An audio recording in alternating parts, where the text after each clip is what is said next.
That's the design he's looking for. Yeah, because this is what he wants. And instead, he's going to have a door.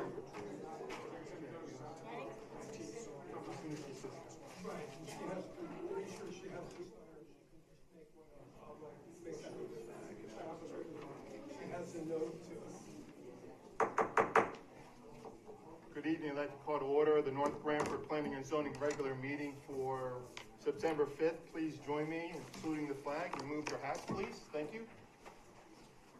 Pledge allegiance to the flag of the United States of America, to the republic for which it stands, one nation, under God, indivisible, with liberty and justice for all. Thank you. Next, I'd like to introduce the members of the commission seated here tonight. To my left is Ron Cien, a regular member. To his left is Barry Pond, a regular member. And to his left is Paul Morano, an alternate member to the commission. To my far right is Janet Crane, our recording secretary. And at the administrative table is Dave Perkins, our planner for tonight. My name is Robert Nowak. I'm the chairman for the commission tonight. First order of business is Paul Morano will be counted as a regular member at this meeting for a 5-commission member meeting. Next order of business is to consider the approval for the minutes of July 11th and August 15th. Take a moment to review the minutes. Let me know if the commission members have any additions, corrections, or adjustments to the minutes. Then I'll entertain a motion to approve the minutes when you are ready. Right now, we do not have a quorum for August 15th. We're going to continue that to the next meeting.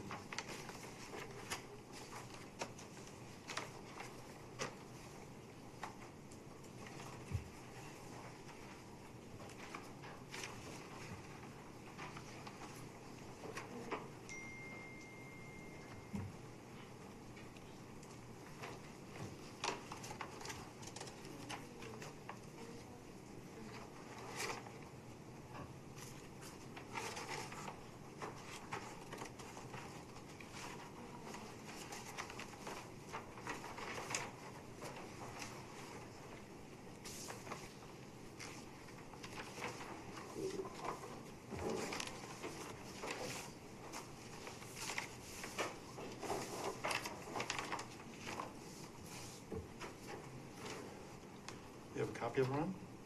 You're all set?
Motion to accept the minutes dated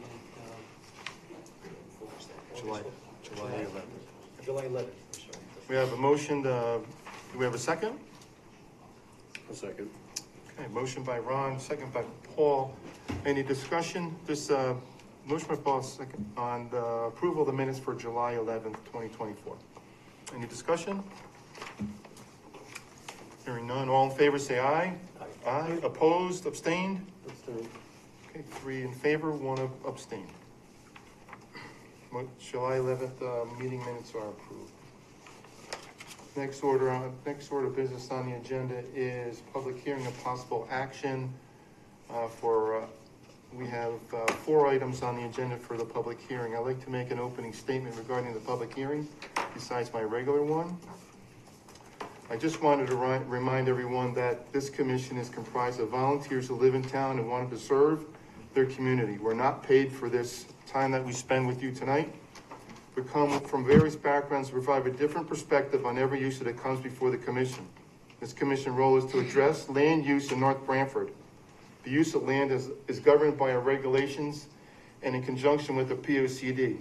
In addition, we rely on experienced and qualified employees of North Branford Police and Fire Departments, along with our engineering and planning departments to ensure that the health and safety aspects are considered through their agency's points of views. We also rely on the town attorney to ensure we are making the decision that will keep us out of court. The commission takes into consideration all points of view. Then we have to decipher facts from hypotheticals, compare these facts against the regulations to decide what is the best interest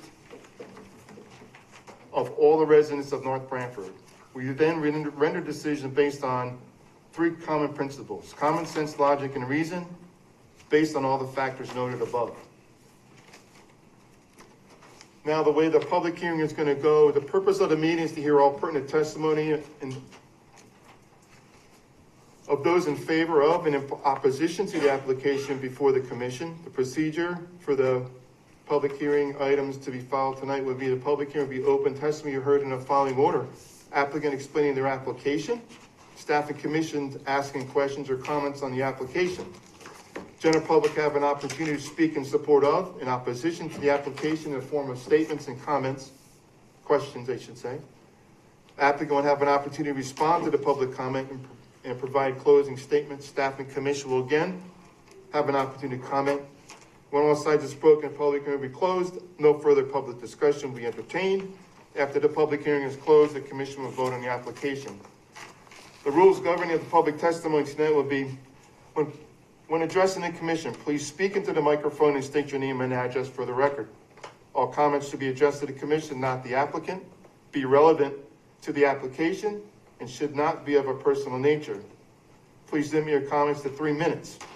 Once your time has expired, please be respectful of the commission and other members of the public who want to speak. Please avoid repetitive comments.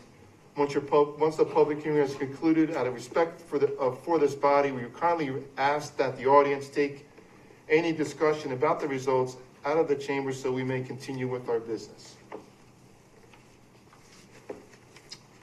Item 1, the continuation for application 2024-14, 138 Oxbow Lane. Is the applicant here and come up to tell us about your project? How you made out? Steve Calvel, 138 Oxbow Lane. Okay. So you do have in your package tonight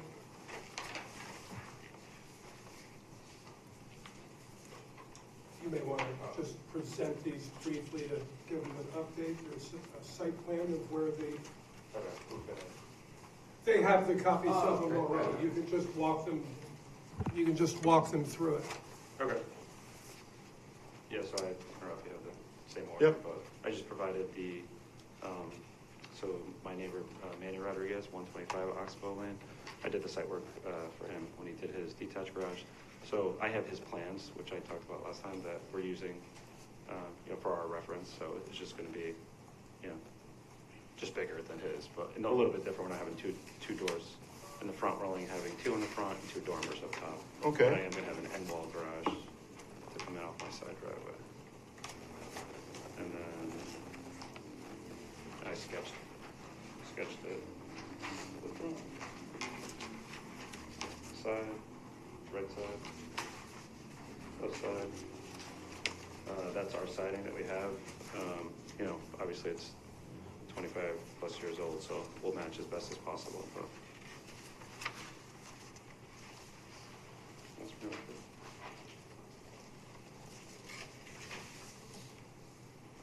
Steve, that's just vinyl? It's vinyl, and actually we have damage from the hailstorm, so we may be getting new siding on the house, so whatever color we end up doing on the house will match with the garage, so we haven't gotten the word yet on that. We had quite a few pieces damaged last week. Can you turn the mic up a little? Just step closer Okay. to it, Steve. Yep. There you go. That a little better? Okay. Just a quick question. Yep. So the plans are for reference only. The three-car garage, is it attached to the house? Or That's detached. It's a detached. That's detached, ours will be detached also. Okay. It's about, This picture. yeah, He's gonna detach it right here. I think it's like 25 feet or something from the corner of the garage. Maybe, no, actually it's more than that. What was the question? How far off from the house it's gonna be? I think I sketched it, no, It's about 30 feet. 30 feet, yeah. Yeah, I think it says, you must have did like a zag, it says like 31 feet. Yeah. It looks like. The picture with the shadows threw me off. It's right here in front of me. Thank you. No, it's all right.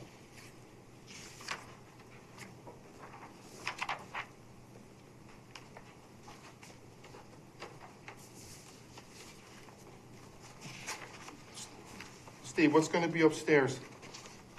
The Just- garage. Just storage. Storage, okay.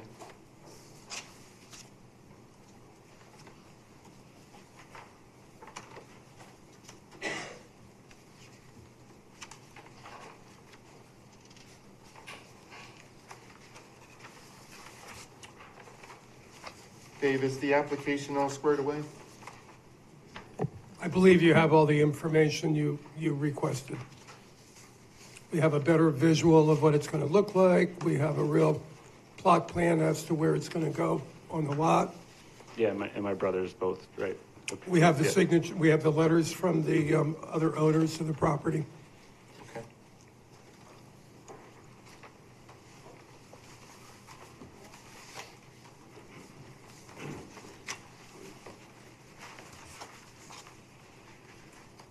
Steve, it's still gonna be 35 feet by 40 Yeah, and 35 feet off the property line? yes.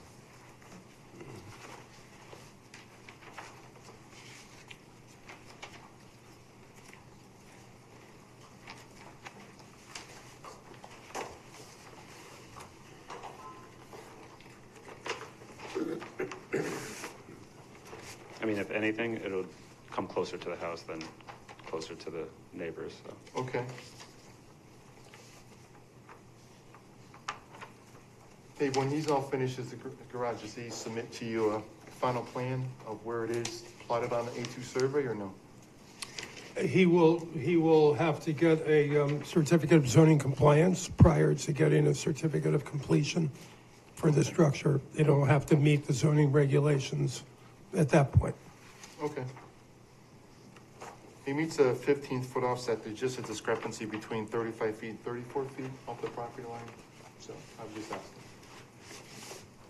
Well, The as long- original one was 34 and then this one's 35.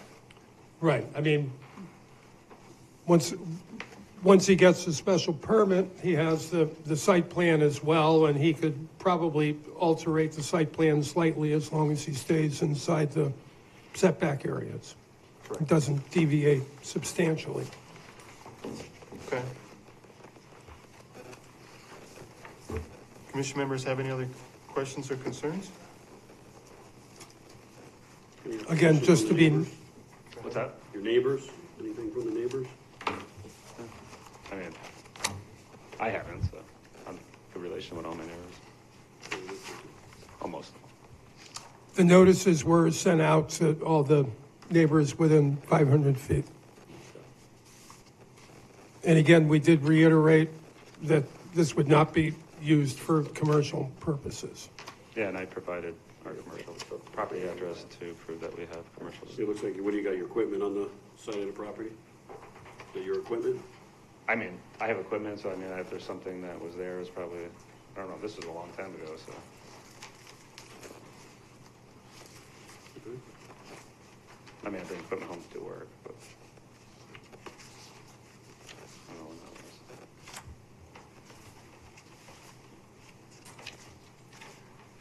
Dave, do we put a restriction on it for, in case someone wants to live upstairs?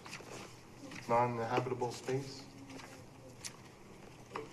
You could reiterate that, but it's not, you're not permitted to have an accessory dwelling unit in an accessory structure. Gotcha. So that would be a violation of the zoning regulation. Okay. Well, I'm sorry, what was that? For, You cannot have a dwelling space yeah. in the garage yeah. I above understand. the, It's not gonna have, like, yeah, that's fine. That one's good. Okay. Any other questions, comments? Dave, anything from your end relative to this? Okay. All right, I'll entertain a motion on the approval for application 2024-14. I'm sorry, public hearing, you're right, I apologize. Right, this is a public hearing. Okay, I apologize, I forgot. So thank you, Steve. Thank you. So, next since we're done asking questions and comments, I'm gonna open up to the public to have them comment on it. So, Okay. you wanna have a seat? Sure. So, thank you for that, Janet, I forgot. Got a little mixed up. So next we'll open up the public hearing for this application, 2024-14, 138 Oxbow Lane. For those who are in favor of the application. Those in favor of the application to install a two-car garage on 130 at Oxbow? Anyone else in favor of? Hearing none? Okay, you're in favor of? Okay, you want to come up and state your name and address for us? How you doing? Mark Paradise, 130 Oxbow Lane. I live right next door to 138 Oxbow Lane. Lived next to Steve for 5 years, and comfortable with what he plans to do with this space, and in favor of the permit. Excellent, thank you. Thanks. Anyone else in favor of? In favor of? Anyone in opposition to building a two-car detached garage? Opposition to? Anyone else? Opposition to? Hearing none? Then I entertain a motion to close the public hearing. I motion we close the public hearing. I have a motion, I have a second. Second. Any discussion? All in favor, say aye. Aye. Aye. Public hearing is closed. So any further questions, comments for the commissioners relative to the application? Dave, any further comment from your end? no. Okay, thank you. I'll entertain a motion to approve the application. I make a motion to approve planning and zoning application number 2024-14, special use permit request under section 44.6.1.f to allow for the construction of an oversized garage in the rear yard at 138 Oxbow Lane, map 51A, lot 11, R40 zone, applicant owner Stephen Calvo, as described in the submitted application document, with the following standard conditions 2 and special conditions 21. The special conditions read, shall not be used for commercial use or residential use. We have a motion, we have a second. Second. Okay, we have a motion, we have a second to approve the application 2024-14. Any discussion? All in favor, say aye. Aye. Aye. Motion carries 4-0. Congratulations.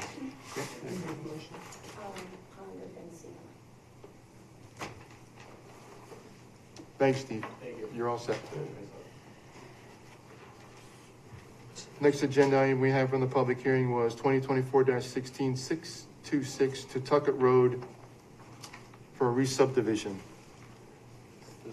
Before I open up to the applicant describing her application, Barry, would you mind reading legal notice into the record, please?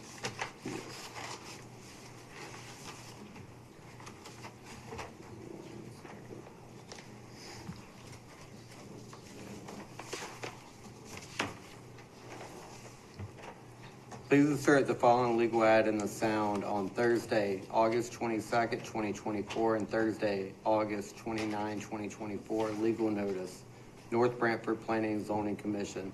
Notice is hereby given that the North Branford Planning and Zoning Commission will hold a public hearing at 6:30 p.m. on Thursday, September 5th, 2024, at the North Branford Town Hall, 909 Foxen Road, North Branford, Connecticut, to consider the following. A, application number 2024-16, re-subdivision of parcel into 2 residential lots at 626 Pawtucket Road, owner Elizabeth Larson, trustee, applicant Nafis and Young Engineers Incorporated. At this hearing, all interested persons may appear and be heard, and written communications will be received. Copies of proposals are on file for public inspection in the Town Hall Planning Department. Robert Nowak, Chairman. Is the applicant here? State your name and address for the record, please. Good evening. For the record, my name is Attorney Timothy Lee.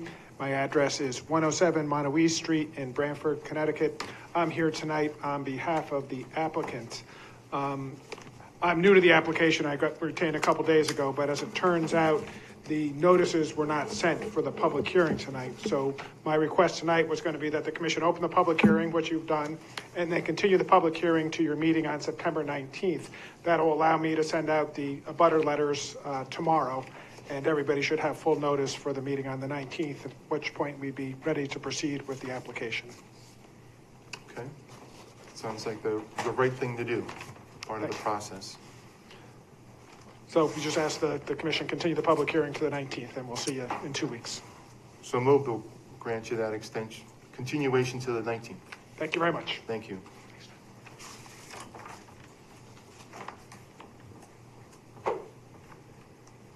Next agenda item is application 2024-13, 286 Branford Road.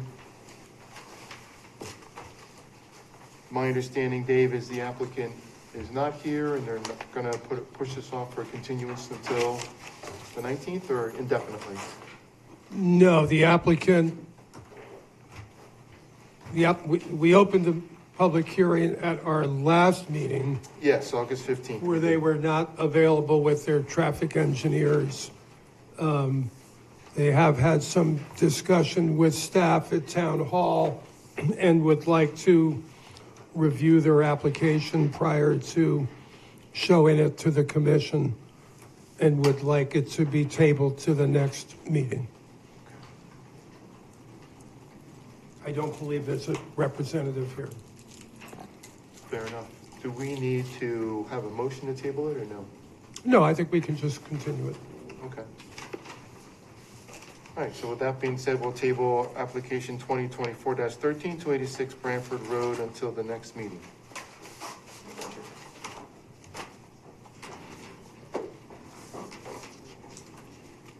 Next item on the agenda are another continuance for public hearing for 2024-10, 118 Personal Hill Road. Before I open up for public comment, I was going to have the applicant address some of the concerns, and you have the floor when you're ready.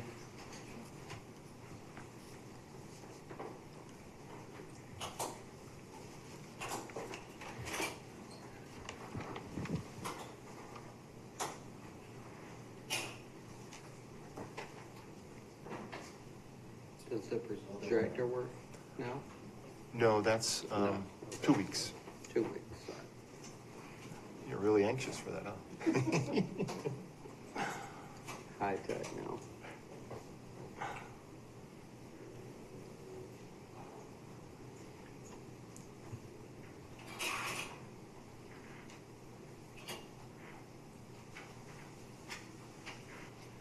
Good evening. Jim Preddy, Criscolo Engineering, 420 East Main Street in Branford. My apologies. First three took a little quicker than I thought. I am going to I did prepare some comments to kind of summarize where we've been and address some of the questions and comments. So this original application was approved in 2006 for 14 lots, 13 new single family homes, and 1 lot that was other land, not an approved building lot. The approval expired because the subdivision Mylar was never filed and paperwork was never followed through. In 2019, we received approval from the Planning and Zoning Commission for 4 lots from P&Z. The application was not required to be a public hearing, so the notifications were not, the letters were not sent to neighbors within 100 feet because it wasn't required at the time. As an aside, there was a comment that asked the question, why wasn't the plan sent out to all the neighbors? Even though, because this is a re-subdivision, we were required to send letters to all the adjoiners. There's never been a case that I know of in any of the towns I've ever worked in where we were required to mail plans to the adjoining properties. This particular application is for a 10-lot re-subdivision, 9 new single-family homes, and other land that at this time does not have a proposal and will continue to be farmed. So the addition of the 9 new homes to the 4 built recently totals the 13, same as the original subdivision that's at the bottom there. All lots meet all the bulk standards in the current zoning regulations. The proposed road meets the town requirements as was reviewed by the town engineer. The cul-de-sac meets the town requirements for turnings of buses and fire apparatus. The proposed right-of-way for the new road is 50 feet wide. This provides ample room on either side of the road for sidewalks.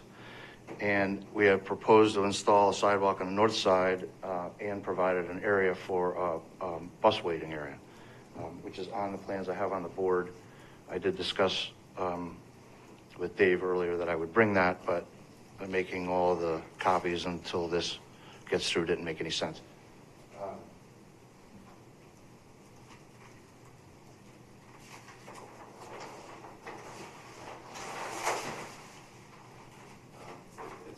You can see it along the top there. In addition to showing the street trees extended over the older portion as well. The drainage system was designed to mitigate the changes in runoff for the range of storm events from the 1 to 100-year storms using the increased rainfall data in the NOAA Atlas 14 precipitation frequencies, and has also been reviewed by the town engineer. The drainage system proposed not only takes into consideration the changes in runoff that is associated with the new homes and the road extension, but also the previously built portion of the new road and the portion of Parsons Hill Road that is being collected by the drainage structures that Mr. Triglio installed in Parsonage Hill Road at the request of the previous town engineer. The proposed lots have been reviewed and approved for subdivision by the East Shore Health Department. Each lot will be reviewed again by the East Shore Health Department once the final house design has been chosen for that lot. Each lot will meet the current health code requirements regarding well and septic design. Regarding septic design, there were some statements made at the last meeting that were not exactly true. The minimum septic size for a single family home is 1,000 gallons. That includes up to including 3-bedroom design. Not 1,250. A 1,250 would be the next size up, which would be for a 4-bedroom house, or if you have a 3-bedroom house and you needed to add 250 gallons for a garbage grinder or an oversized bathtub greater than 100 gallons. Septic tanks for many years have been required to be 2 compartments with inlet and outlet baffles, which extend down below the water surface elevation in the tank. The 2 compartments are intended to keep the majority of solids in the first compartment to be cleaned out by honey wagon, and the baffles are intended to trap floatables and scum within the tank. All septic tanks since the 2000 revision of the Health Code technical standards must also be equipped with an outlet filter. So the chances are, unless they were retrofitted, any of the septic tanks in the neighborhood that were installed prior to 2000 do not have outlet filters. After the septic tank is the leaching area, per code, the bottom of the leaching system must be 18 inches above groundwater and 48 inches above ledge. The code does not allow for blasting to make room for a leaching system. So a minimum of naturally occurring soil must be present to accept the effluent. The leaching system is based on a number of factors, including slope, depth to restrictive layer, composition and percolation rate of the natural soil, the design flow, which is number of bedrooms, etc. This is to ensure that there's ample soil interface to properly distribute the effluent so that the natural cleaning process of the soil can take place. There are many volumes of engineering data the Department of Health used in determining these factors so that a septic system and a private well can exist on the same lot safely. Regarding the neighboring wells, the 2006 hydrogeologic impact assessment by hydrodynamic engineering and the 2024 hydrogeologic assessment by SLR agree that impacts, if any, to surrounding wells would be unnoticeable.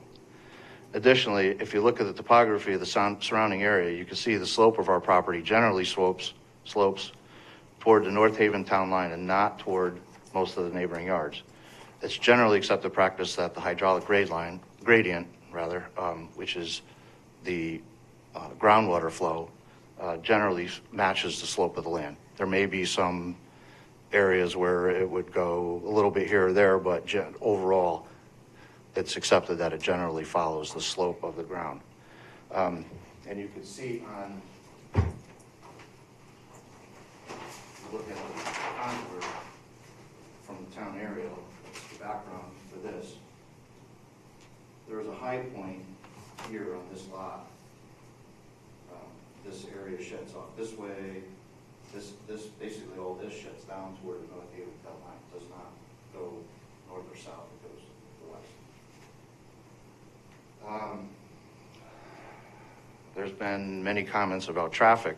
The 2006 traffic study concluded that the additional homes proposed as part of this project will not have an impact on the level of service on the Parsonage Hill Road.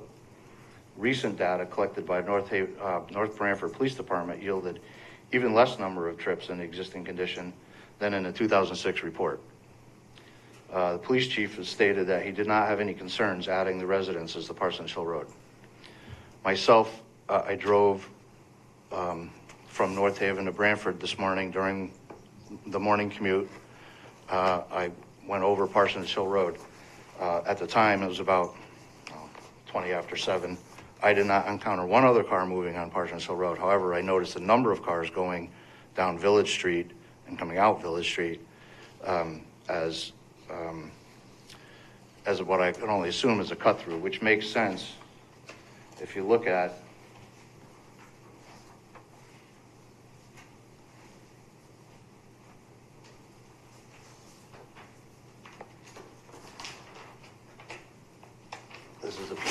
this is a piece of the town GIS mapping.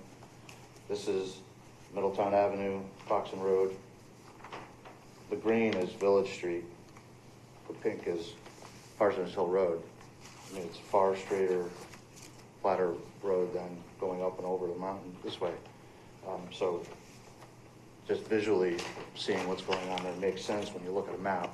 If it's a cut through, that's what people like water take the path of least resistance. So given all that and, you know, the other experts we've had involved here, I believe we've met all the requirements of the zoning code, and we're hoping to get an approval tonight after a very long process. I don't know, Joe, do you have anything that you want to add now? No. Okay. Thank you. If you have any other questions. You guys have any questions regarding the statements so far? No, could we take a moment and look at the new? I think it would be prudent. Yeah. Jim, can we see those renderings?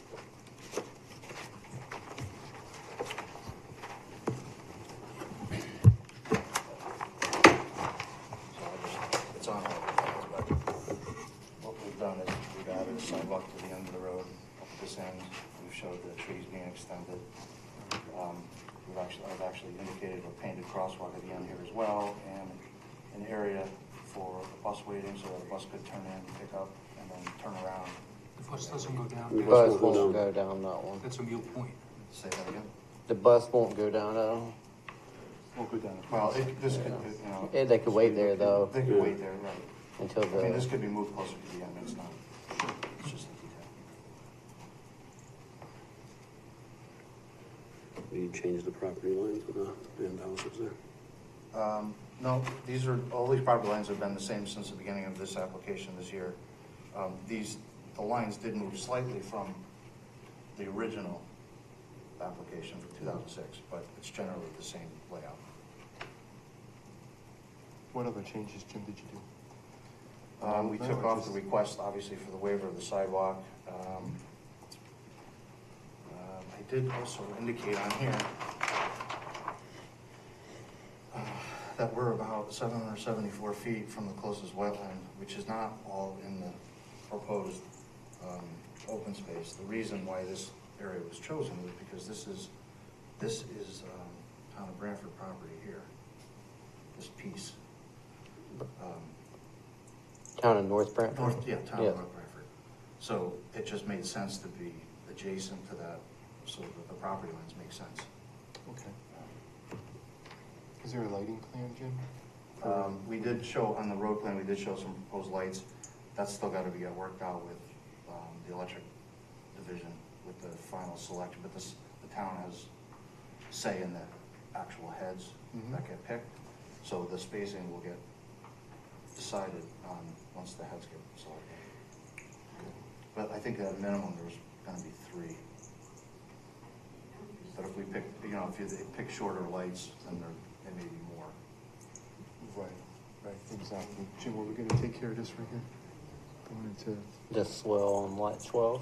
So after the last meeting, Joe said he walked up here and there wasn't any evidence of anything coming off of this lot or here. And the only things that we've done so far is these lots here. And all this goes this way. In fact, the drainage system picks up and pushes it over this way at the moment.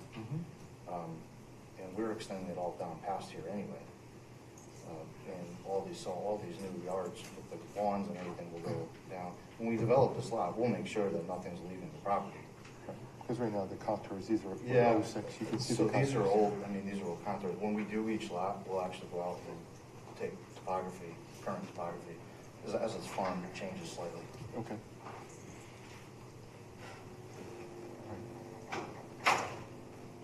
Okay. Any other issues? Okay.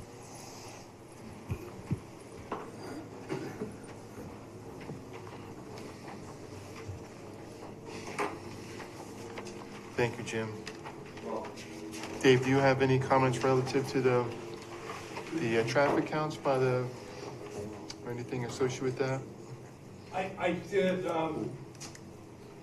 give you a graphic representation of basically 2 weeks' worth of traffic flow. We did a traffic study with a count going south on Parsonage Hill Road as well as north. The counts on the southbound trip on the road are very minimal. 10 a day at the most. The northbound trips are in the average of 60, 50 a day. I gave you 2 weeks worth of counts northbound.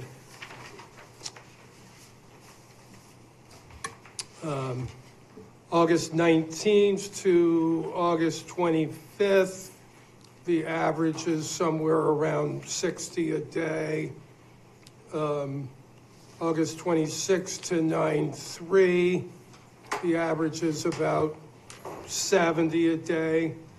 There's a peak of 92 on August 30th, which was a school day.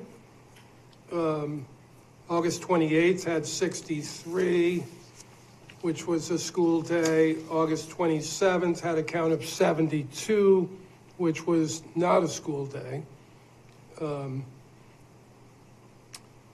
August 29th, school day, 64. August 30th, 92, school day, also happens to be a Friday.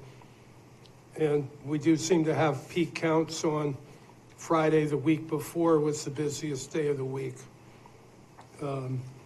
9/3, day after Labor Day, we had a count of 55, which was a school day. These numbers are significantly lower than what was represented in the 2006 traffic study.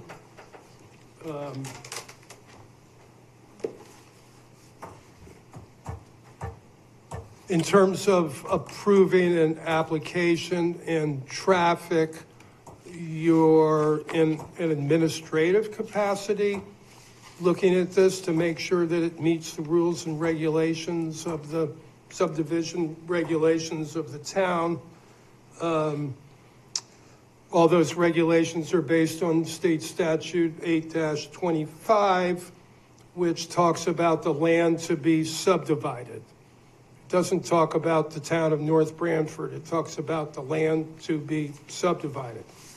So that's what you as the commissioners need to look at, is the land to be subdivided. 8-25 goes on and says that you need to make sure that the proposed streets are in harmony with existing or proposed principal thoroughfares.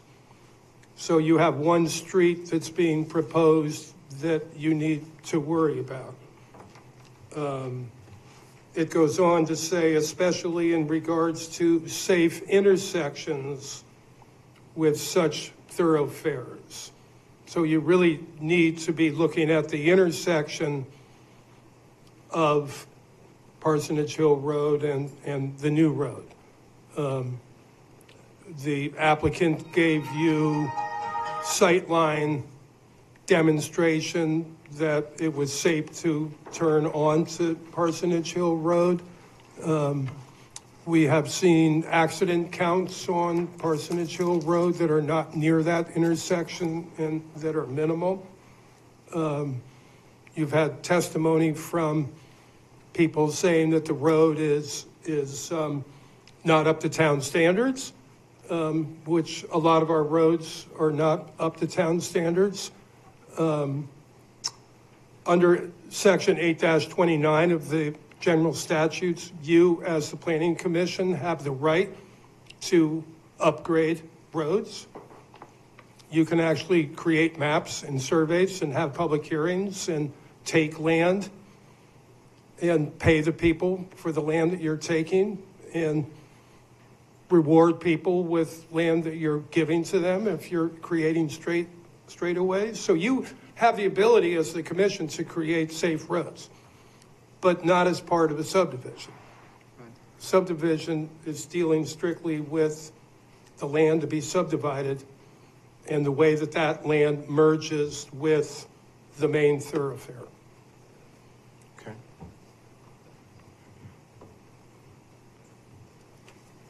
So, and then to your point on the traffic study, in 2006, which hasn't changed for the most part, other than it's now part of the 11th edition where there's less cars per day based on that update that we learned last time. In addition, the traffic study does recommend that and does focus on intersection of Village at Parsonage Hill, and also recommends that the southern part of Parsonage Hill going down the hill be revised, as they're suggested look at from the 06 traffic study.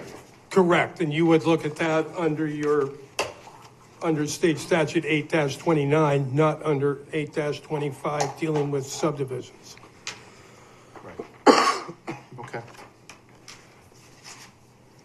Did you have any other comments, Dave, you want to talk about the wells issue? As far as the liability from the town relative to private wells and issues associated with Well, again, you're dealing with the land to be subdivided, and it's zoned as R40 residential land. It's not industrial land or commercial land, so the only practical use of that land is as a residential use, because that's what it's zoned for. Hopefully the Planning Commission would have looked at that before and decided that it's not an appropriate place for residential development and never would have zoned it that way to start with. Again, going back to the land to be subdivided, you have a study from SLR engineers in front of you, an expert opinion that drilling wells in this area is not going to affect the neighbors. I think you've gone above and beyond your duty to get off of the land to be subdivided and show that you have an interest in preserving those wells and protecting those people, and you did not have an obligation to do that, but the information's been given, and it seems to be positive. Okay.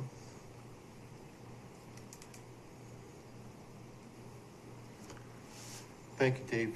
Commission members, you have any other comments relative to what Jim presented to us so far? Yeah, I have one question. In this multitude of paperwork and documents, there was a question about ledge and blasting.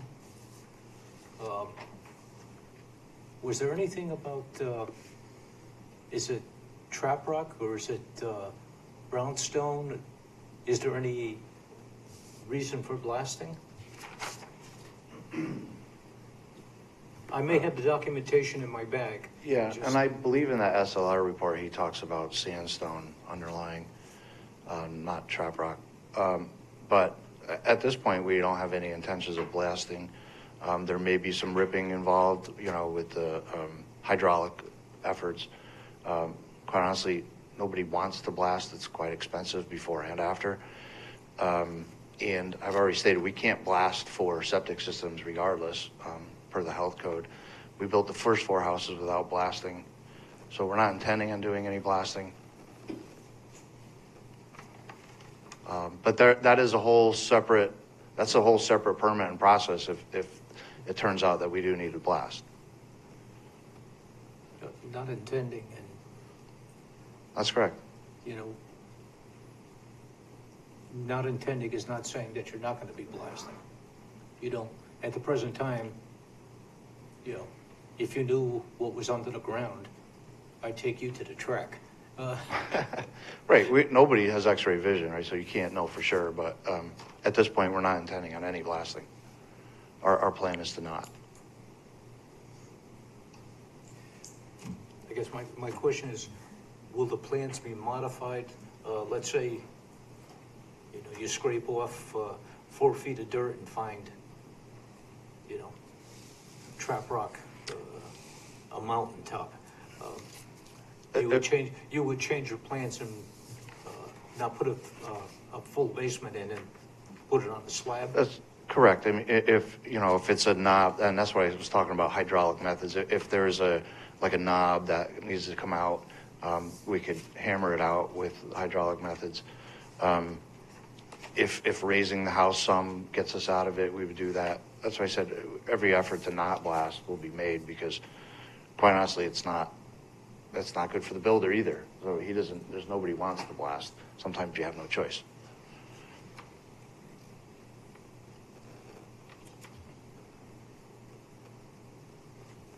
But there would need to be pre-blast surveys and the fire department involved, and it's a whole separate permit that's actually, I don't think, part of the zoning application.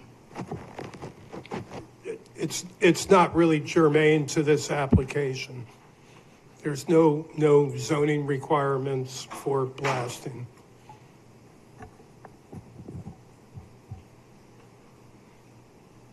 It's very similar to the traffic study. It's not part of our preview for the most part, right? Well, As far as the blasting goes, I mean, it's a condition of construction. It's not a condition of regulations. exactly. Okay.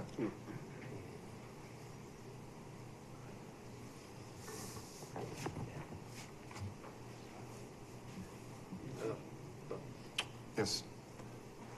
Come on up, Joe. I'd like to make a comment, please. Please do. Good evening. For the record, Joe Charliglio from Luancy Construction. I'd like to clarify on that blasting, if I may. We've done numerous test pits throughout the whole entire property prior to this subdivision being approved. Test pits that were checked and confirmed with the health district. So most of the test pits that we did were beyond the point of any blasting that would be required. This whole subdivision has been prepared with this assumption of of blasting. This blasting assumption has come out, but we've done 4 other homes. There was no blasting there whatsoever. We have one point that there are some outcroppings of hard pan material, which is part of the road condition there, which we're going to attend to. And again, blasting will be avoided at any cost. I mean, we may see some ripping or maybe some hammering, but at this point, throughout the different lots, we have no indication of any blasting. And as I mentioned, the other 4 homes that we did, there was no blasting there required. Some hard pan here and there, but again, all manageable through hydraulic ripping or maybe hammering.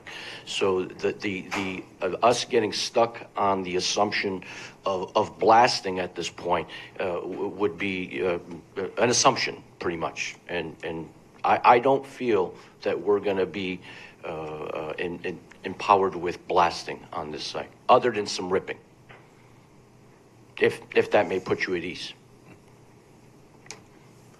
Joe, there was another concern about during construction that ambient dust from the construction activities, driving up and down the road, construction of the road.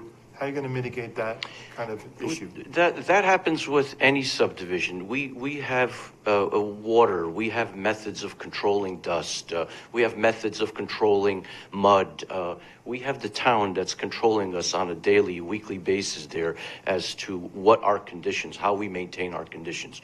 So we take the proper steps and protocol to ensure dust-free, mud-free, and noise-free whenever we can. So we have regulations that are set for us that we do follow. Right. It's in your best interest, obviously, because you have 4 homes on the street already that they bought from you, so I don't think they want your dust on their cars. Not only those 4 homes, but, the other abutting neighbors as well. So, we always take the best step to keep peace with everyone and the neighborhood. So we take the proper steps, Fair as enough. we should. Okay. Okay. Joe. Thank you. At this time, I'd like to open up to a public comment. For those in favor of the proposal, the application in front of us, more than willing to come up and speak for 3 minutes. Before we start my 3 minutes, I'd like to clarify Oh, this is a pre-3 minutes, Cliff? a pre-3 minutes because there Wait a seems to be minute. some, Cliff Potter, 1251 Middletown Avenue. Because it sounds like there's confusion, and I heard the traffic study from 2006 was worse than it is now. Are you guys hearing that? Okay. That's accurate. Okay. I'll tell you what. I live at 1251 Middletown. Joe is building next to me. It was owned before by a lawyer who never addressed any issues. Joe and I have become friends. We're mutually respecting each other. He has given me his cell phone number. He has taken calls politely, and we've met, and nothing goes unattended to. I'm always informed.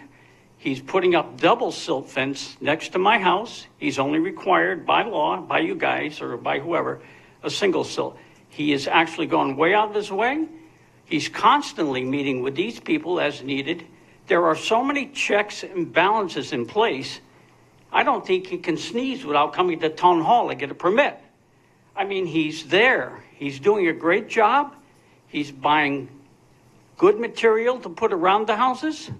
He's attentive. If there's something he wants, he'll ask me. He won't just do it. Or if he's going to do something, he'll let us know. If you could have every builder be as good as Joe, you wouldn't have half your complaints. Your agencies in town, nothing's going to get by anybody. I mean, when other people built houses, were they there when they were being built? I was there when I was having my house built in 1998.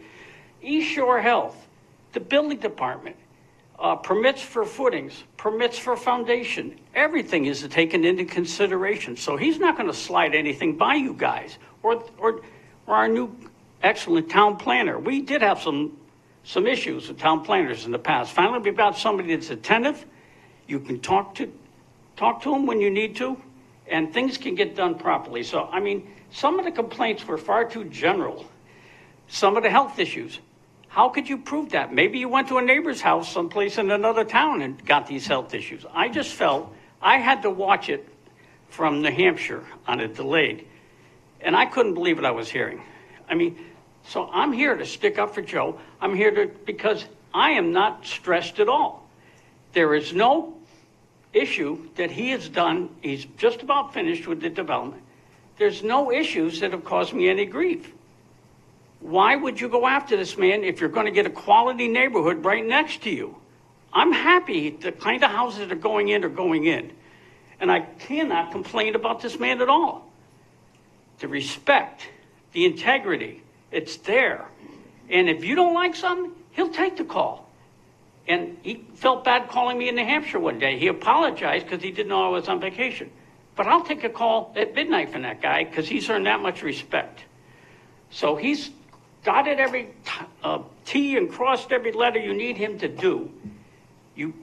I don't know why you would hold him up, because if you're not sure, come out and look at what's going on next to me. There's no problems. He hires all quality. The tree surgeons he hired were quality. He hires quality contractors. The concrete people were fantastic.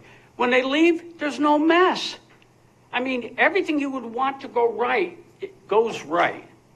So I don't know why you would even think about not letting this man continue to build quality homes in our great town to improve our quality of life. I mean, the former owner was a lawyer. There was issues, trees coming down. I couldn't get him to answer his phone. Not with this man. So I have mutual respect. I think you guys got to respect his integrity because you're hearing it from me. And believe me, I can be a pain in the butt because you ask some people on other commissions.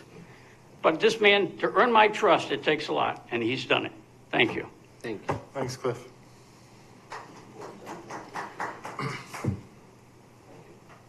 Would anyone else like to speak in favor of the proposal? Anyone else like to speak in favor of? Favor of? All right. Hearing none, I'll open up to those who are opposed to the application.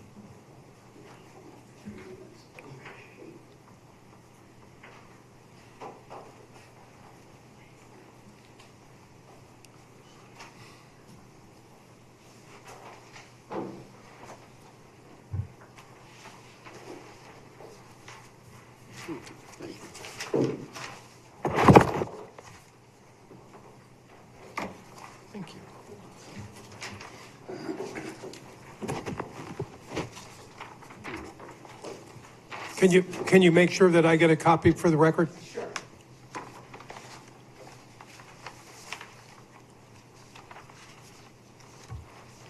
Because I never got one at the last meeting. Okay.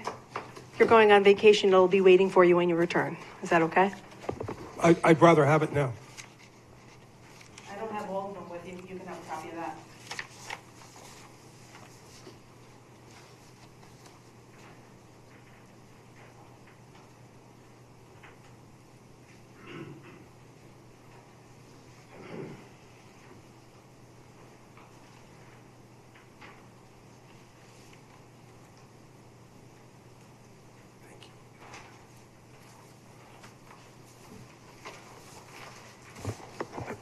Martha Capella, 178 Parsonage Hill Road. On August 15th, the town held a public hearing pertaining to the development application for 118 Parsonage Hill Road submitted by Luancy Construction. At the last meeting, Mr. Nowak did a recap to summarize what he feels had transpired during the past meeting. We would like to clarify for the commission here tonight that our discussion of the road and its issues was not an attempt to get the town to update the road to comply with standards. The discussion was to focus on the fact that the addition of traffic on this road by way of additional residents from new homes, construction vehicles, etc., would cause imminent danger to the existing residents. We are aware of what such an undertaking would involve and note that there are certainly more efficient ways the town can utilize their time, effort, and monetary resources. That having been said, for ease of time, the concerned citizens that I am representing as my address, the one issue that has not been touched on during these hearings, but certainly raises many concerns. That concern is the 8 Mile Brook, which is a watercourse that begins just west of Parsonage Hill Road and flows north, crossing Route 17, then turns west, eventually entering Muddy River in North Haven. 8 Mile Creek is on the Quinnipiac River watershed, and while it is not part of the public water supply watershed, like the Farm River in North Branford, it and the associated wetlands fall under the town's inland and wetland regulations. While the town of North Branford has an upland review area of, I believe, 100 feet, which some may assume precludes a wetlands issue, a full inland wetlands review should be performed as required pursuant to applicable regulations. The proposed deeding of said wetlands to the town to fill the open space requirement does not negate the need to evaluate the concerns regarding watercourses, etc. The site map on file with the town, dated 5/9/24, has a note that states a wetlands investigation was not conducted at the time of survey. You have a copy of that there in front of you. We are not sure what that notation means, but it raises many questions and concerns. This appears to be a map that was created as part of the 2006 application that was filed under Peach Orchard Estates and then subsequently used with the 2020 approval of the 4-home development.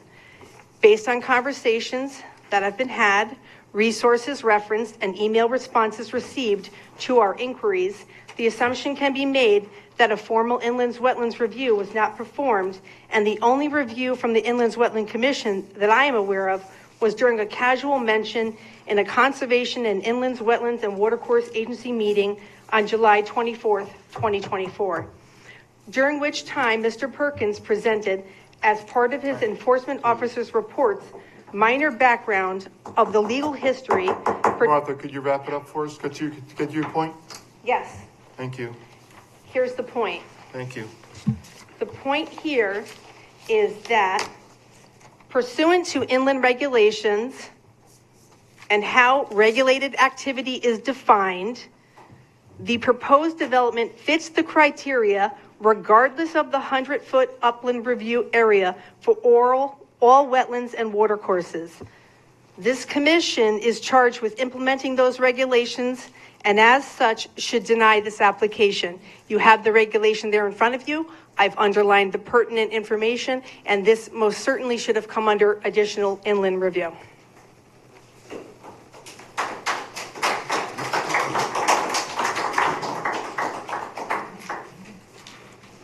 Would anyone like to speak in opposition to the application? Anyone else?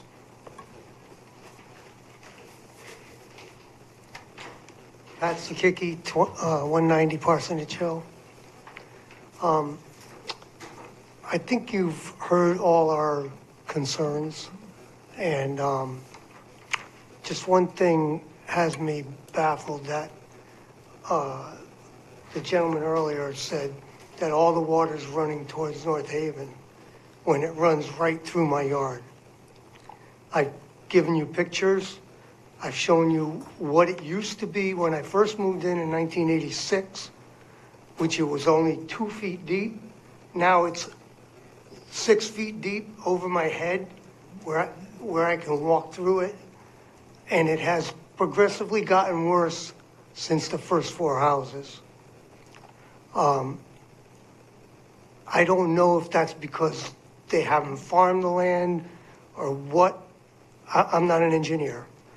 But I think a swale that was deeded in my property,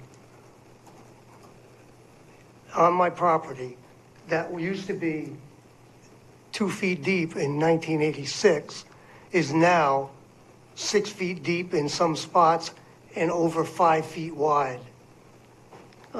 It's just an erosion through my property, and that comes right off of Lot 12, the proposed Lot 12.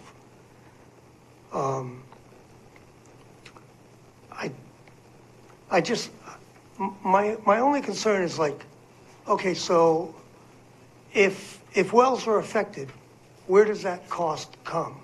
Does that come to the existing homeowners? Or does it come to the board? Or does it come to the builder? It's a legitimate concern. And I I just feel like we have no recourse if something does happen. Thank you. Okay.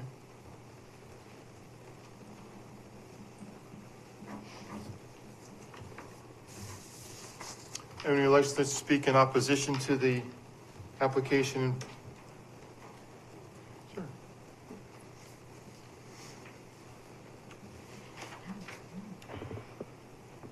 Good evening. My name is Karen Jakubowski. My husband and I moved into our home at 163 Parsonage Hill Road 20 years ago. We both grew up in urban neighborhoods in New York City, so we have never taken for granted the beauty, rural charm, and community found on the hill. With that said, we also appreciate the work of construction workers and contractors, architects, and other trades. My family added a second floor addition to our house in 2023. We recognize the need for more space and some modern updates. We briefly considered moving to meet these needs, but could not find a home comparable to the scenic beauty, character, and sense of community that is found on Parsonage Hill. I hold a doctoral degree in environmental science, and I teach environmental science courses. I also do research that focuses on the impacts that environmental issues have on people and the natural world. I believe as a town we need to focus on sustainable development that meets the needs of the present but does not compromise our natural ecosystems as well as the services they provide. So natural space, soil, and groundwater are finite resources. We need to consider science, stewardship, and sustainability. My neighbors that are here this evening have already provided you with credible and research concerns about the environmental impacts. These concerns also extend beyond our neighborhood. As Martha mentioned, the brook that leads into neighboring towns like North Haven and is part of the larger Quinnipiac River watershed. Of course, this all leads to Long Island Sound. As a community, we're also concerned about suburban sprawl. We see, this intensive increase in single-family homes in Northford, which then require new roads, wells, septic tanks, etc. This puts increased demand on community services while taking away from our identity as a royal town. Finally, I would like to talk to you tonight about sustainability, a request to meet the needs of the present without compromising the needs of our future generations. I know the committee has an important responsibility to make immediate decisions, but it's also important to remember the long-term impacts that it will have on our town. Once development is complete, it's really difficult to go back to restore natural spaces and the ecosystem services they provide. Ecological restoration is really expensive and requires a great deal of time. Ecosystem processes lost in development are difficult to recover once they have been compromised. Thank you for allowing me to share my concerns. I appreciate it. Thank you.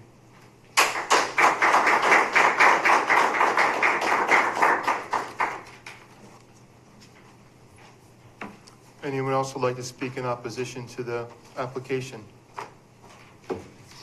Anyone else? Anyone else like to speak in opposition to? Hearing none, I'd like to give the opportunity back to the developer if you'd like to rebut or have a closing statement to anything you've heard so far.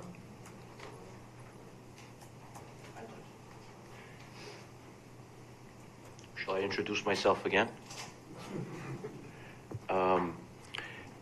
I heard, and I apologize if I don't pronounce his name right, I believe it's Mr. Savicki. After the last meeting, I took it upon myself to walk down to try to find the location that he was speaking of, about the ditch or the berm or whatever that is allowing water to get in there. I wasn't able to see it. There's a lot of overgrowth there, but I would be more than happy to meet with him. I've never heard of any complaints. No one has complained to the town about it. I've heard no complaints about the water that is washed away. If it makes him happy, I'll be more than happy to go there and meet with him and try to define why this water at this point, where we have done no construction whatsoever. We have done nothing anywhere near his home or his property. To say that because we built these 4 homes that we've washed away his berm at this point, I don't feel it's a justified statement to make. Once again, I'll be more than happy to go take a look at it. I hear a lot of assumptions. I hear a lot of people are concerned of change. The one thing I'd like to make clear is they all have their homes because of change that occurred. I mean, I've seen this town change dramatically in the past 15 years. I've been doing work in the town, and I've seen nothing but positive improvements that have taken place. So here we are. We're trying to create positive change. We're promoting a modest subdivision that's allowing people. Years ago, it was a bit harder to sell homes in Northford than it currently is. It was more challenging, but since the town has changed their ways and their approaches, and they're promoting some growth. We've got the center of Northford that's making a big change. We have the Route 80 side that has presented a lot of change. It's making it more attractive, and I find that a lot of young individuals are very attracted to moving into Northford. As I stated in our last meeting, I have 2 of my own children that want to move up to Parsonage Hill. So with that said, I mean, I think it's only in our best interest to not lay stagnant. I mean, do we want to leave this piece as a stagnant piece? Does this town really want to remain stagnant? To me, a stagnant town is like having a new child, and in today's environment with technology, you don't expose them to technology, that child is going to get left behind. Does this town want to get left behind? Question that I ask for everyone. Thank you. Thanks, Joe. Just a couple of things. I think we've already addressed the additional traffic. 2 experts say, or the previous report and the current report say that there's no impact from this particular development. There was mention of construction vehicles, but that's a short window. That's just during, the actual construction. Quite honestly, once the roads are in, the foundations are in, it's smaller vehicles that come to build the houses. But again, it's a finite window. It doesn't go on indefinitely. Hey, Jim, can I interrupt for a second? So this whole issue of traffic, how would it change? What would cause the level of service? Explain it exactly so the commission and the audience and those who are watching understand exactly what a traffic study and its impact to the neighborhood, what would cause it to change level of service? What's a level of service? I don't know. Level of service is the time you're waiting at intersections, get in or out of a side street perhaps, or changes of signalized intersections, but stop controlled intersections, A through F, I believe. A being the shortest wait time and F being the least. So at different volumes of traffic, there's different wait times, and it gets worse as there are more and more traffic. These reports have suggested that the impact of this development would have no change at all on the level of service of the existing surrounding roads. Right. They're obviously at the intersection, there's going to be a little bit more activity occasionally, some parts of the day, but they're homes. It's not a restaurant where you have a lot of people going in and out at a specific time or a school or anything like that. I mean, it's random. So the chances are you're not going to have more than 1 or 2 cars at a time trying to get in or out of there. So that's why I think the level of services they don't change in that area for what we're doing here. Regarding the wetland issue, we took the wetland delineation from the previous application, the previous set of mapping, because we're so far away from it.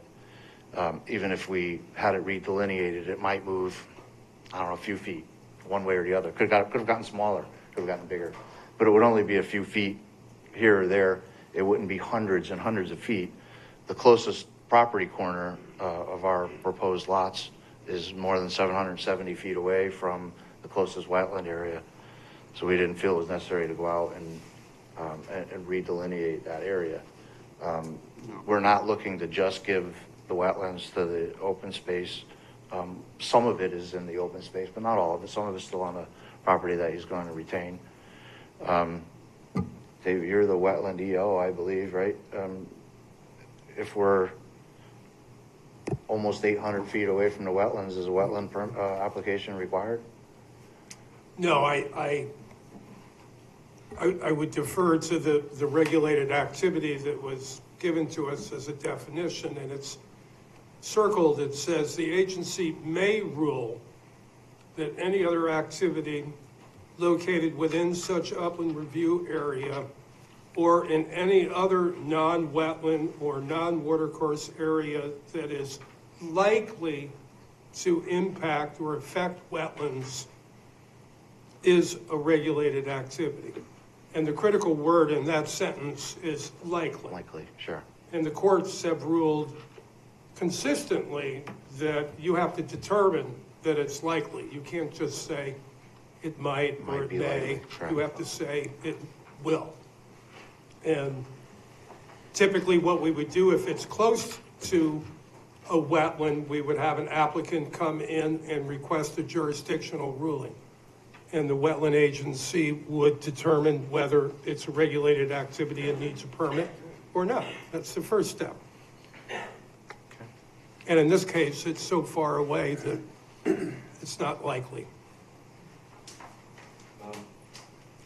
The other part of that is that there is, at the bottom, at the end of where the land that's been farmed is, there's still quite a bit of wooded area at the bottom.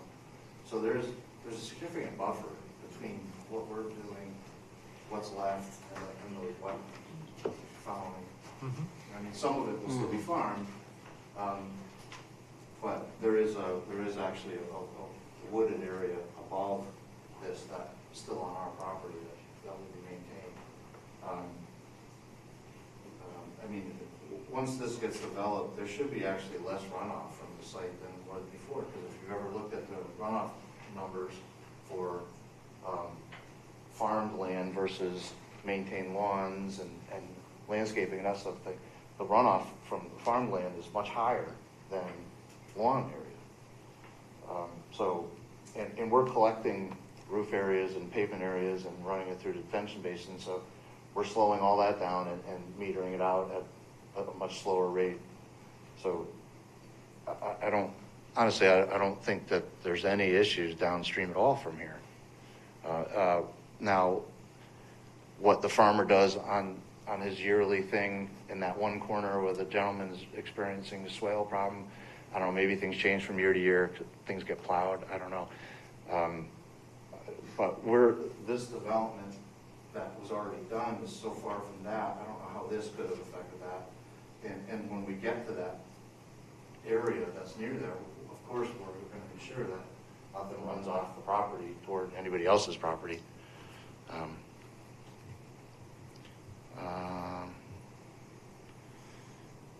guess that's all. The thing about sustainability,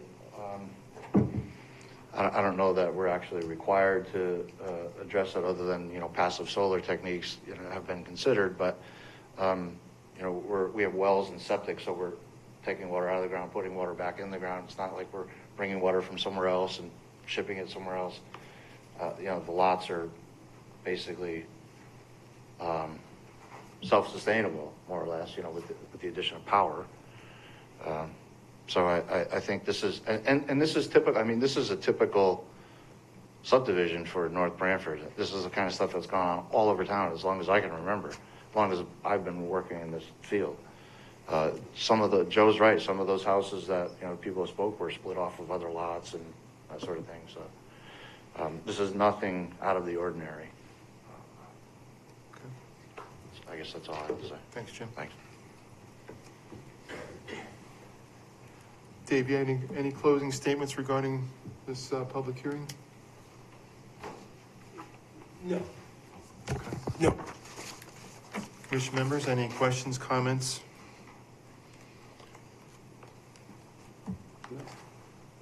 I have questions that are not addressed just yet.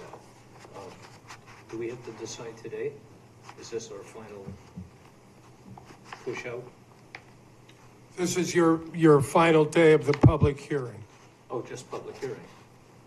You have another, you can wait to make a motion to approve or deny for another couple meetings if you want. Okay, my two questions. And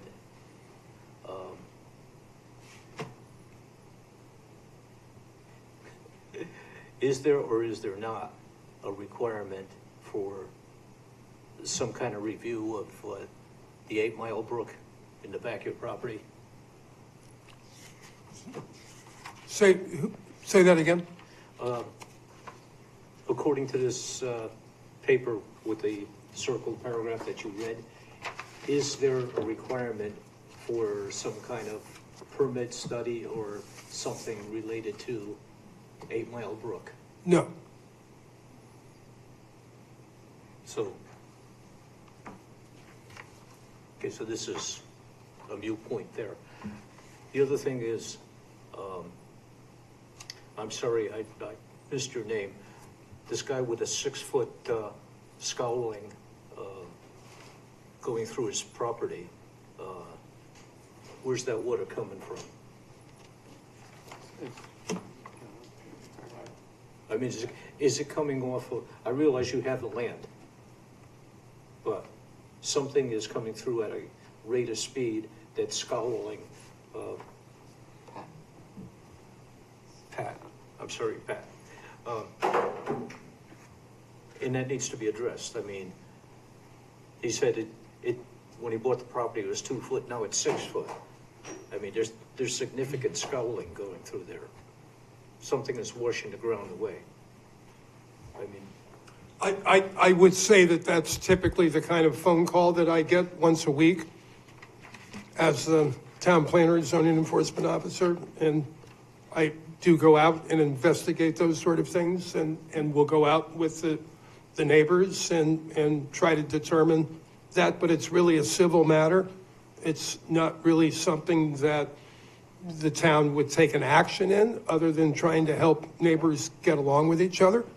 We've had torrential rain over the last couple of years that have changed situations all over Northford.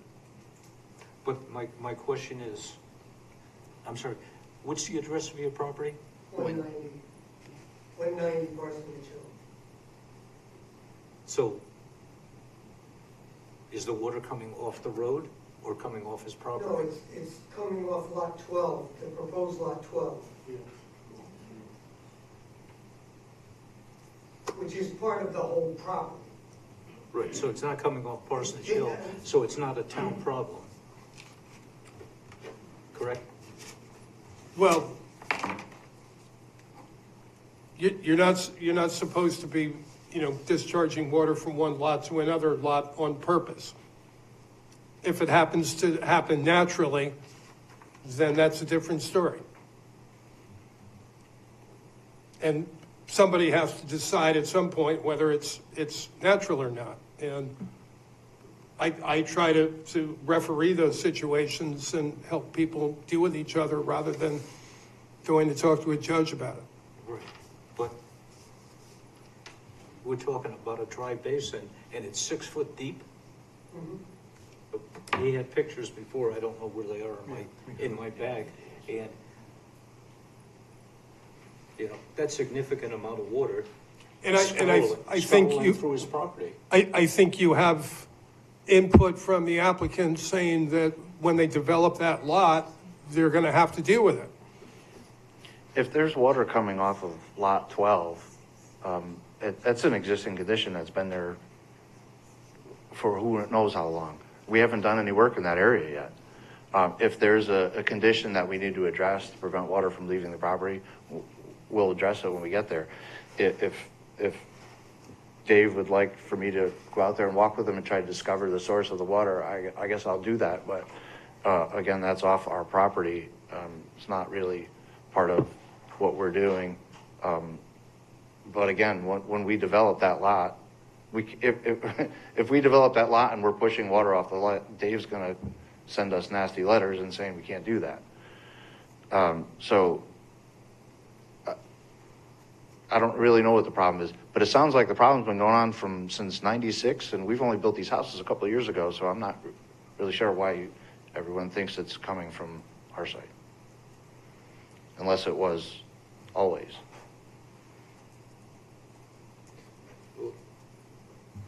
2 foot to 6 foot Over time. over time. Over a lot of time, yeah. That's a lot, that's a lot of scowling. That's 40 years though, Yeah.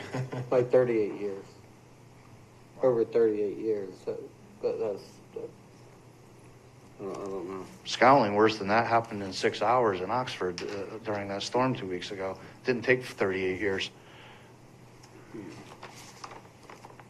But he already said that he would take care of it He said he's gonna when take he care gets of it. there. So that may be the last lot after 3 years, but he said he's gonna eventually take, Right. whatever the time frame is.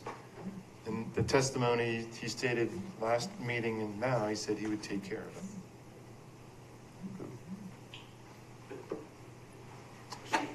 But even so, even if it's just being farmed right now and it's related to the farming, this was only presented, I've only been made aware of this over the past 2 meetings. And as I mentioned, I walked there to try and look at it to see where the water's coming from. And I couldn't make heads or tails of where the swale was or this runoff. I'll be more than happy to take a look at it. If it's related to the existing farming that's going on, then by all means, I'll have the farmer make sure that he plows it. But as Jim said, we haven't done any work anywhere near that property at this point. So if it's something that's been going on for years, I've been unaware of it. Dave said he hasn't received any phone calls. I haven't received any phone calls. Once we do start construction, and if there's any runoff there that is headed in that direction, then again, Dave is gonna monitor that and we have to correct that.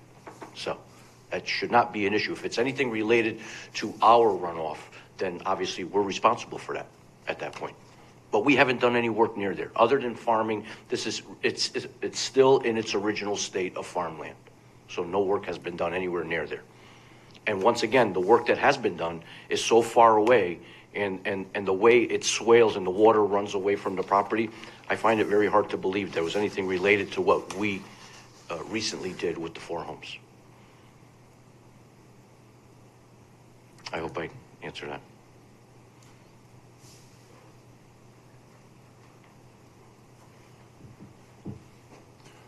And I'll be more than happy to meet with him. Let me know what time and I'll do that. Martha, did you want to come up and say something?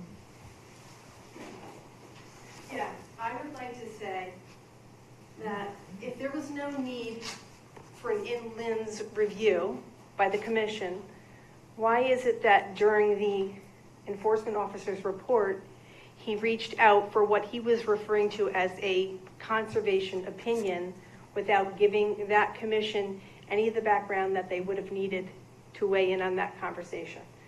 These situations that we've heard tonight are not lands of make-believe. They're not unimaginable. We have proof of these things happening. I have a video of this drainage that some of you might not have seen that he's describing right now that I wasn't going to be allowed to show, but I was eventually allowed to show. There's been a lot of antiquated data that has been used for this. I received some soil information that I haven't had a chance to go through, not that I'm an expert. However, I remember reading in the storm drainage report that they were assuming a Cheshire type B soil. These soil reports that I just received yesterday, specific to this parcel of land, suggest that there are many more types of soil on the 118 parsonage parcel that go beyond a Cheshire B type soil. So I think that there's a lot more that needs to be delved into here. And I think that the application, no offense, of a 3-minute timeout because someone's monitoring over here was ridiculous because other people have spoken more than that. Inland's review needed to be done, and it should be done, and that law definitely does apply regardless of the broad interpretation that Mr. Perkins is applying. Thank you.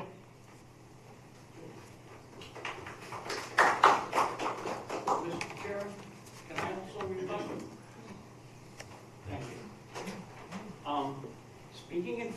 contractor, Cliff Potter, 1251, and you can time me if you want. I've addressed, he put in double silt fence because there was a slight concern. I nagged him a tiny bit. It's not required, and it's working. He will, if you identify something, he's not going to walk away from you. He's willing to meet with this gentleman. If you don't approve this tonight, shame on you, because he does address issues. He does take phone calls. He never raises his voice. I wish my wife talked to me as great as he talks to me. If you find a better contractor in town, I don't think you will. I am so happy he was the one to put the development in. The lawyer that owned the property just let it turn into a mess. Joe has revived it. He's created good housing. He's done everything. The town planner and the town engineer has worked with him. He's worked with me. I don't know what more you want. Some of these other factors are not related to the permit. There's stuff that existed before you even bought the property. So you got to separate that from the permit. It's as simple as that. So I don't know.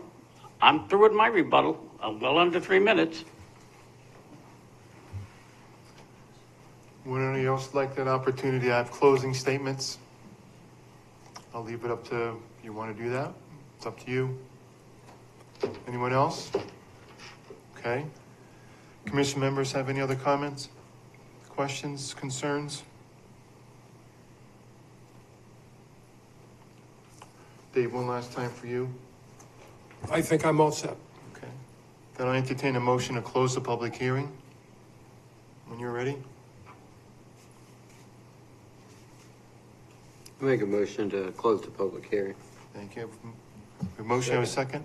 Second. Motion Barry, second by Ron. Any discussion? All in favor, say aye. Aye. Aye. Okay, motion carries to close the public hearing. Public hearing is closed.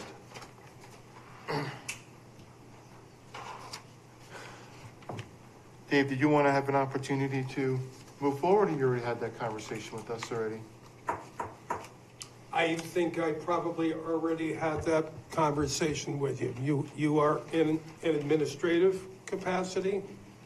You're not in a legislative capacity where you can pick and choose or put conditions outside the regulations on the application. You have a lot of expert testimony in front of you. You have a lot of emotional testimony in front of you. You need to judge that for what it's worth based on the regulations and Section 8-25 of the Connecticut General Statutes. So the R40 zone up here has been an open space subdivision is allowed, right? And open space. Yeah, it's in the regulation, that's the way they word it, open space subdivision. Well, this is just a normal standard subdivision. It's normal, okay. But it's still permitted in this zone. Correct. The law is that it's permitted. Right? Correct. All the lots are conform to the R40 zone. They have the appropriate frontage. They have the appropriate square. They have the appropriate size. Right. And our preview is only the cul-de-sac road at its intersecting point. We don't worry about the roads coming to it or from it, right? That's not part of our, in this application process and approval for the subdivision, we're not looking at improving anything on Personage Road. It's not part of our purview, right? No, the only thing that you might request is drainage improvements, but those were already done as part of the 4-lot subdivision. Right, okay.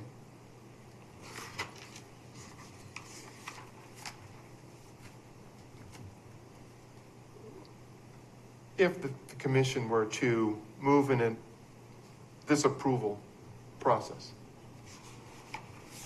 what kind of liability is the town going to be faced with 2 prior approvals of 14-lot and a 4-lot subdivision?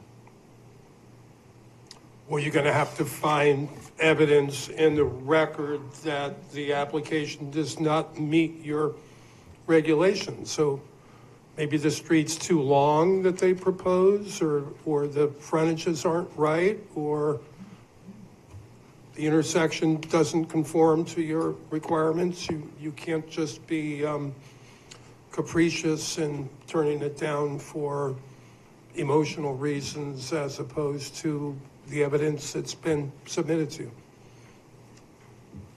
Right. Okay.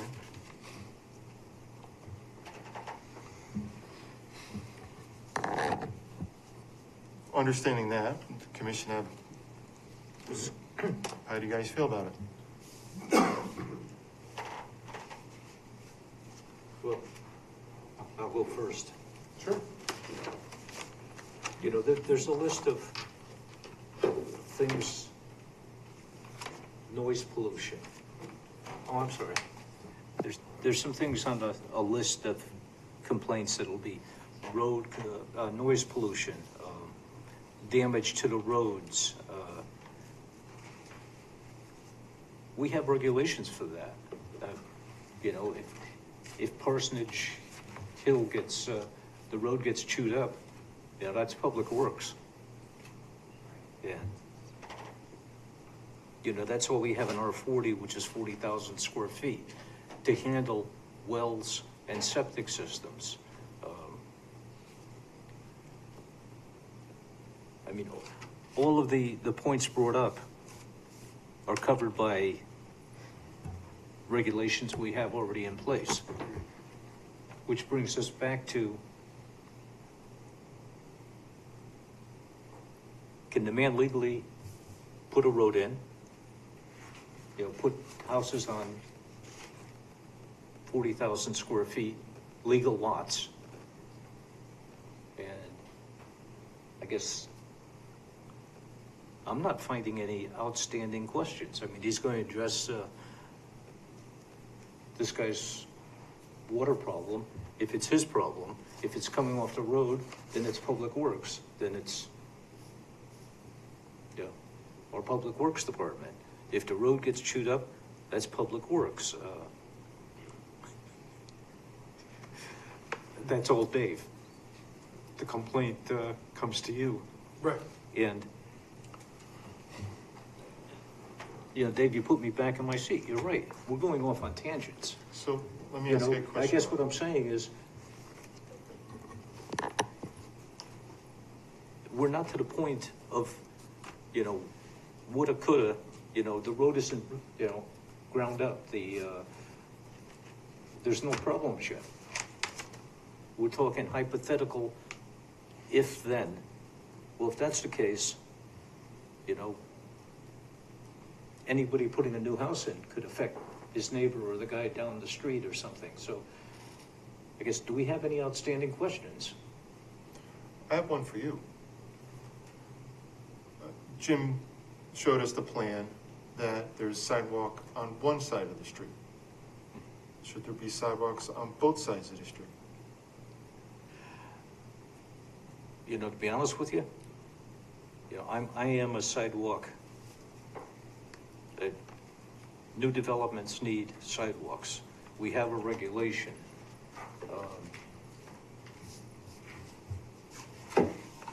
Personally, I think sidewalks should be on both sides of the street. Okay. And, you know, I would also like to see maybe a staging area for the kids at the end of the new road, because the bus does not go down a dead-end street. So it's gonna stop on Parsonage Hill and your new road. And, you know, the kids need a bigger area to stand in. You can see the problems in the center of Northford. Mansfield Drive. Hmm? Mansfield. Mansfield, thank you. Mansfield Drive coming out on Middletown Avenue. There's maybe a dozen kids there, all congregated, waiting for the bus going up to Mercy High School and Xavier and anywhere else, and it's, yeah, the kids are in the street. Mr. What? Sienna, Mr. Preddy did put on the record that there would be a bus waiting area. that there will be a bus waiting area. Yeah, it's in this, he puts it right here. It's gonna be on the north side where the sidewalks end. You think I can see that? No, when he brought it over. Okay. So that's my push about sidewalks on both sides. Okay. It would be more attractive. Okay. You think, Barry? You have any concerns? No concerns right now, no. Okay. Paul? Well, I do, on both sides. The builder is, for the people who are opposed, the builder, if you go look at projects that he builds, he does build nice projects. If you take a ride out to Mikey's Way, which is not too far in North Haven, I'm assuming this project is gonna kind of mimic that. I'm in favor of the sidewalks, I'm in favor of the lighting. You know, it's difficult that you guys are gonna look out and see this project, but at the end of the day, I think hopefully maybe you'll be happy with the project and the outcome of it. You know, he will address your issues if they are his to you. You know, he's not gonna come and redevelop a street because of a stream. Well, you know, it's unfortunate you guys are fighting against it. It's unfortunate that there's no mediation going on. Maybe there should be. Maybe you guys should all get together on a private note and come to a happy medium. I don't think that the project itself is gonna make a big detriment to that area at this time, the way it's proposed. And I don't think there's really too much in the proposal that we have the right to say, hey, you can't because of X, Y, and Z, because there's really no X, Y, and Z. He's, they brought to him a strong, what they're opposed to, and he's probably gonna address it and deal with it. Okay. A lot of the concerns are outside our purview, the wells, the septic systems. There's other agencies to mitigate the dust, the runoff, E&S controls have to be in place. There's people that monitor that. Whether fact or fiction, whether they do or not, I don't know. We can only go by what's presented in front of us, not the potentials or hypotheticals. We deal in facts, not hypotheticals. One quick question. I assume you've done perk tests on these lots? Yes. Okay. So that handles my question about, you know, it could handle a septic system, it could handle a well. Well, Jim brought up the point that he can't blast or remove any rock to put a septic system in. I didn't realize that. I didn't realize that either.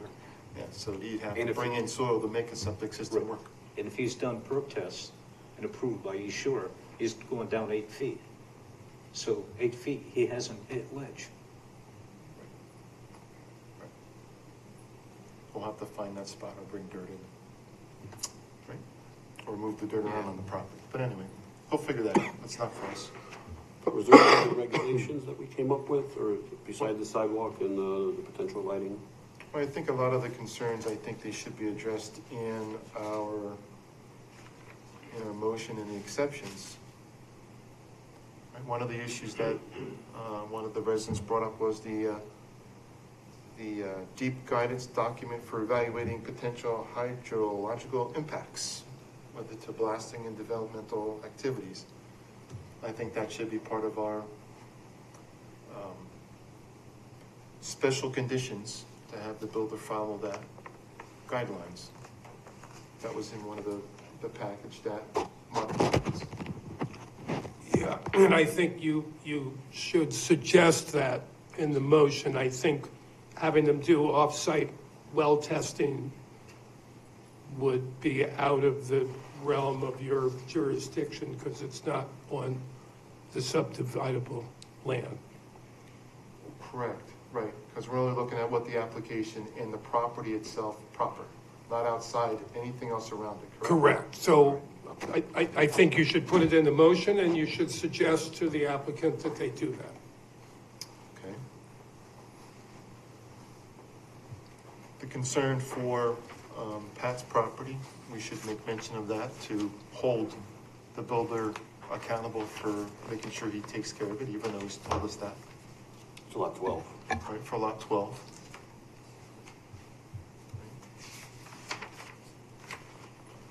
Dave, how'd you feel about the, I know it's your call for the street addresses, right? Changing number 122 and 124, making them number 2 and 3. They all should be changed, yeah. They should all be uniform down the street, right? Yes. Okay.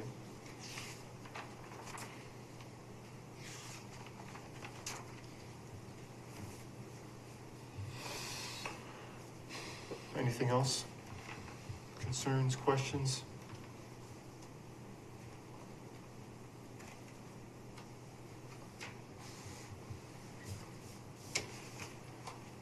Okay.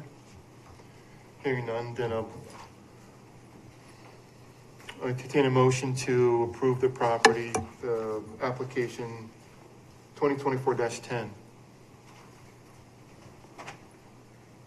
I move to waive the subdivision requirements of concrete curbing and move to approve PZC application number 2024-10, 118 Parsonage Hill Road, Hunters Ridge Estates, re-subdivision of lot to create 10 new residential lots with a cul-de-sac from lot known as 118 Parsonage Hill Road, Assessor Map 51A, Lot 8, R40 Zone, owner Fluency Construction, LLC, applicant James Preddy, PELS, Crisoli Engineering, as described in the submitted application documents and shown on plans entitled Property Located at 118 Parsonage Hill Road, North Branford, Connecticut, prepared for Fluency Construction, LLC, prepared by Crisoli Engineering, LLC, containing the following sheets.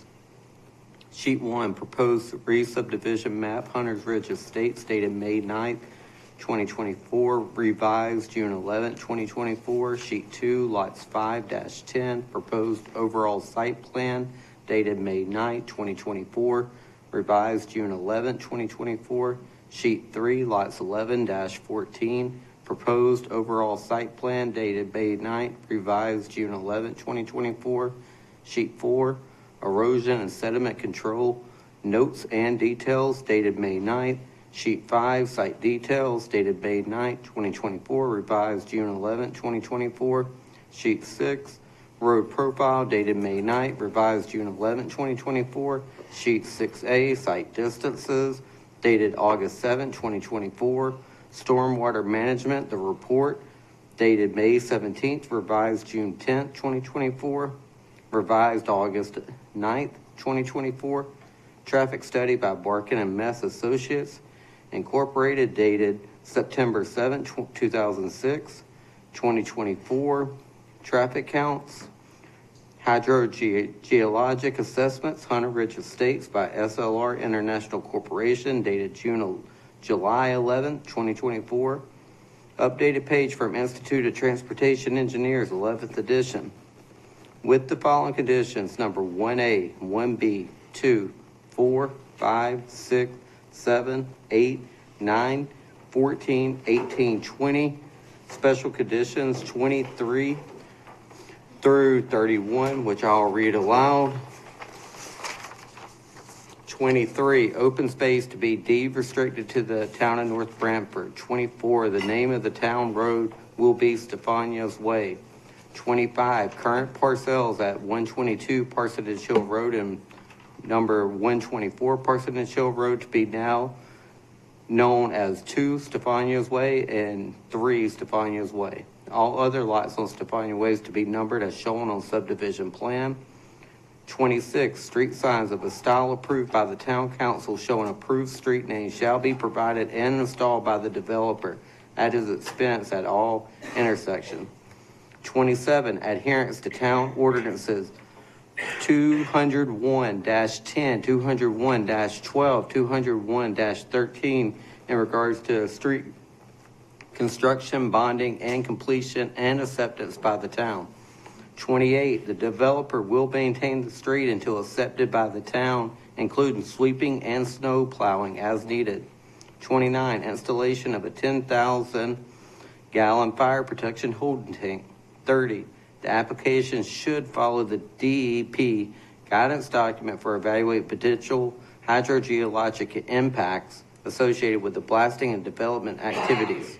31, sidewalks and bus stop will be required on north and south side of the street. And then we, at the end, we did say that the lot 12, Number 8. oh, number 8, actually it was covered in number 8, and I'll read that aloud. That 8, that erosion and sedimentation control measures shall be installed as per the approved control plan utilizing the Connecticut guideline for erosion and sedimentation control handbook by the CT Council on Soil and Water Conservation, May 2002.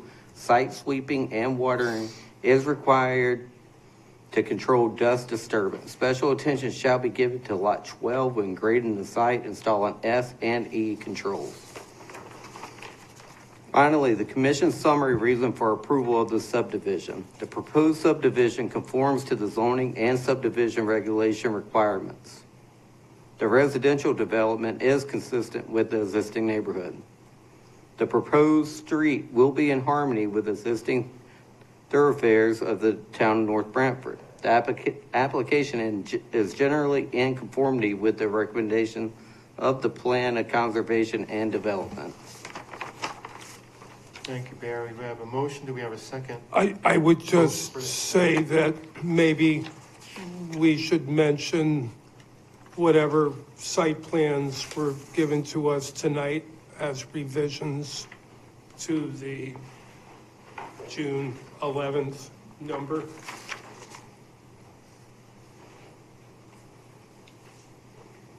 Let me see right now.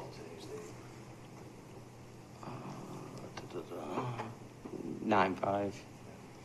Okay. And 1 through 1, 2, 3, 4, 6. They're just revised. All right.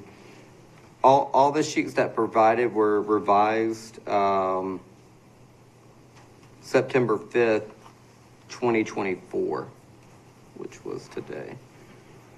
So sheet 1, sheet 2, sheet 3, sheet 4, sheet 6, and 6A were revised for 9/5/2024. Good. Okay. We have a motion. Do we have a second? Second.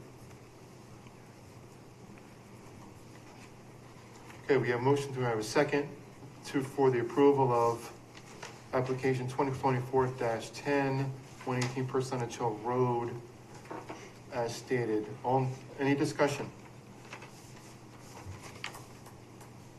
Hearing none. All in favor, say aye. Aye. Abstained? Opposed? The motion carries 4-0. Thank you. Thanks, Jim. Thank you. Thank you.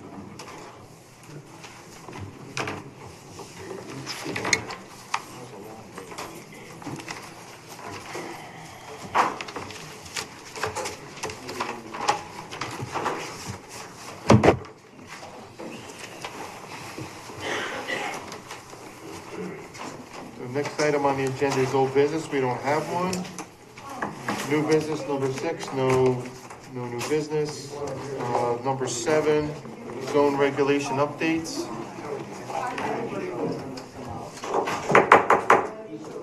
Thank you.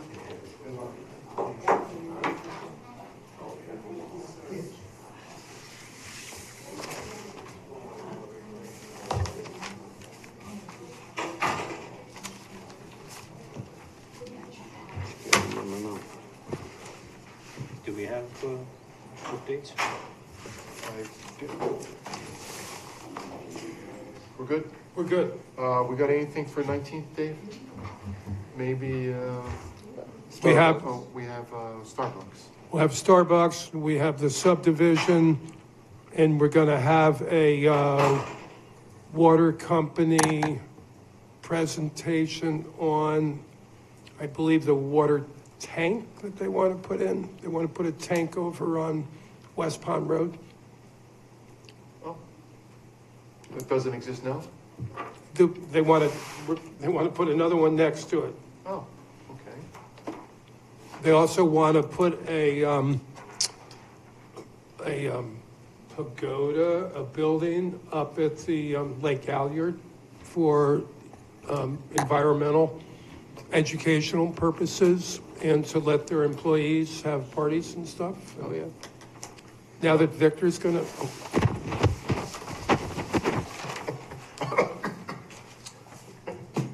So I believe it's the water tank, and then the other one will come later. Okay, gotcha. I didn't know we had such a thing, that we're, anything in the water property itself. I didn't think we had anything. I guess we do. Right. Surprise. All right. Okay. Anything else, Dave? No, so we should have another busy meeting next time. Okay. Conversations with Starbucks, you already have had those conversations with them about ins and outs and stuff like that, kind of? No. Well, you got the reports, right? So the fire marshal and the town engineer strongly suggested that entering the Starbucks on Route 139 was not a good idea, and could they somehow get together with the plaza and do a combination driveway? Evidently, the applicant's been talking to the Department of Transportation for the last 2 years, and they have said, no, we're not going to let that happen. And we suggested that they should go back to the Department of Transportation and ask again, because it's a really good idea to have one entrance off of 139 rather than two. So they're going to spend the next 2 weeks trying to address that issue. Okay. Good luck with them, to them. All right. With that being said, we have no other business on the agenda except adjournment. And tradition has, but that's usually Ron's item.